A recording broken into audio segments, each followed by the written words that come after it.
माँ की परछाई, हृदयस्पर्शी कहानी। सुबह का वक्त था।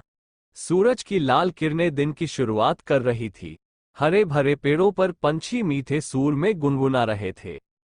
ऐसे निसर्गरम्य वातावरण में सरस्वती अनाथ आश्रम छोटे बच्चों की सेवा कर रहा था।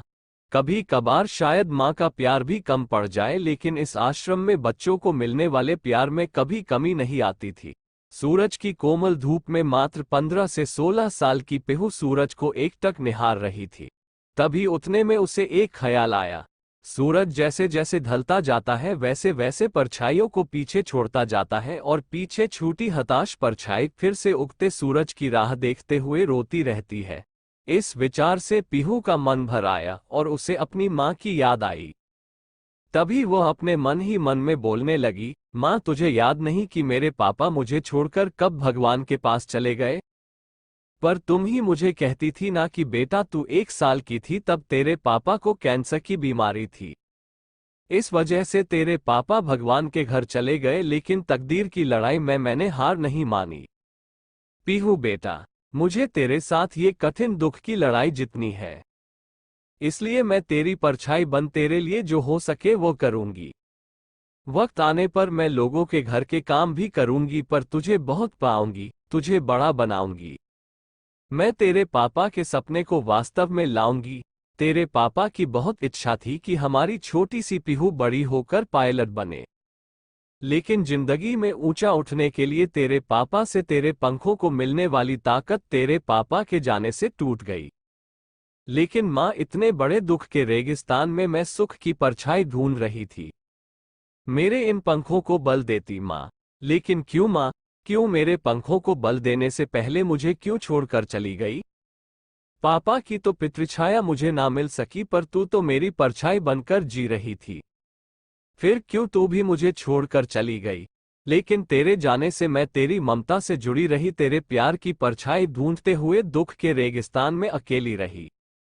अब मेरे पापा के सपनों को साकार करने के लिए कौन मुझे ताकत देगा? बोलना माँ।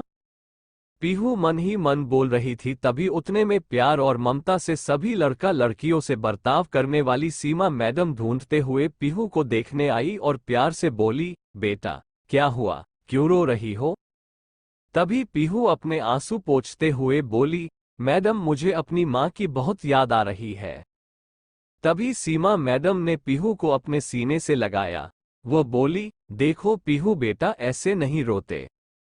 मुझे पता था तुम्हारी माँ तुम्हारे लिए प्यार और ममता की परछाई थी, लेकिन उसे भी भगवान ने ले लिया। पीहू, जिंदगी और मौत किसी के बस में नहीं होती है।